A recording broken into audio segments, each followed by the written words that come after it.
Bonjour à toutes et à tous. À travers cette vidéo, nous allons vous présenter des QCM pour les élèves de terminale S et L. Le thème d'aujourd'hui porte sur le dénombrement. Alors donc, on y va.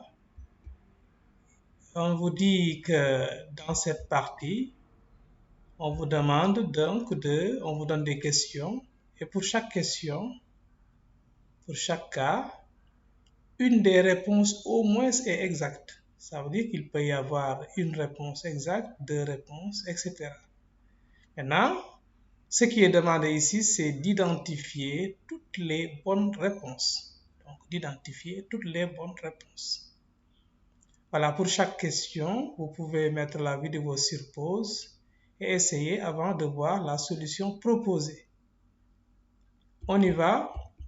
Donc, voici la première question. On vous dit le nombre factoriel 0 est égal à petit a à 0, petit b est égal à 1, petit c n'a pas été défini.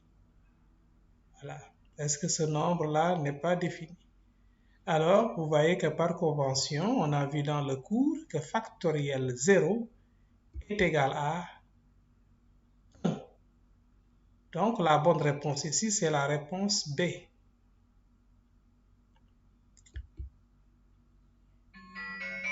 Pour la deuxième question, excusez-moi, pour la deuxième question, on vous dit le nombre de listes à k éléments, distincts ou non.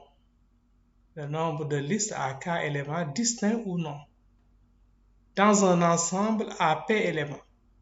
Là, on l'a vu dans le cours. Puisqu'on a dit distinct ou non, il s'agit de ce qu'on a vu dans le cours qu'on appelait les p-listes. Mais ici, il faut faire attention.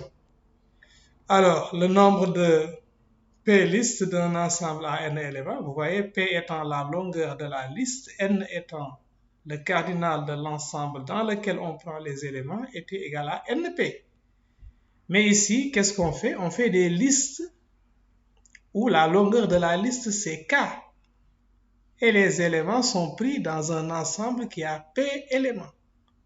Par conséquent, le nombre total, puisque c'est distinct ou non, donc le nombre total ici, c'est égal à p à la puissance k.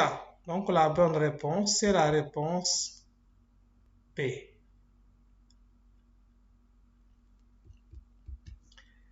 Alors, question 3.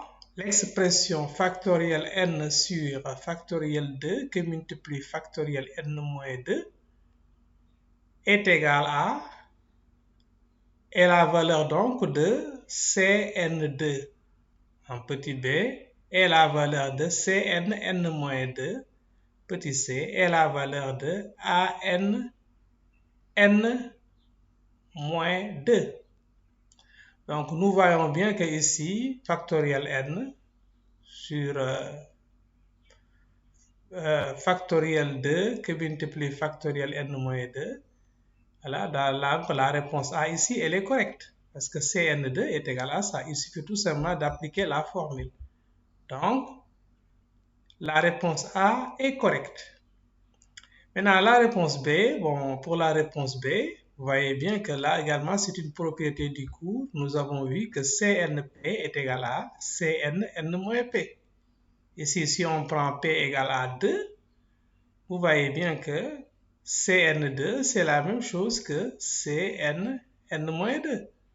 Donc, par conséquent, puisque la réponse A était correcte, la réponse B aussi est correcte. Donc, la réponse C, elle est fausse. Et maintenant, pour la question 4, on vous dit on place 5 croix et 6 ronds dans une liste. La liste donc compte 10 caractères. De combien de manières différentes peut-on placer ces éléments? Alors, là, il s'agit de dénombrer ce qu'on a vu dans le cours des anagrammes. Nombre d'anagrammes de quel mot? De ce mot-là, constitué de 5 C, ça représente les croix, et de 5 ronds, R, les R là représentent les ronds. Combien y a-t-il d'anagrammes? Vous voyez que le nombre d'anagrammes est égal à factoriel le nombre de lettres qui apparaît, donc c'est factoriel 10, divise factoriel 5, parce que le 5 apparaît 5 fois, multiplié par factoriel 5. Donc on divise par factoriel 5 et également par factoriel 5 les 10 factoriels.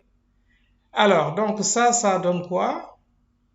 Ça, on peut l'écrire, c'est factoriel 10 sur factoriel 5 que multiplie factoriel 10 moins 5. Mais ça, ce n'est rien d'autre que C10,5. Alors donc, la bonne réponse ici, c'est la réponse C. Donc la bonne réponse, c'est la réponse C.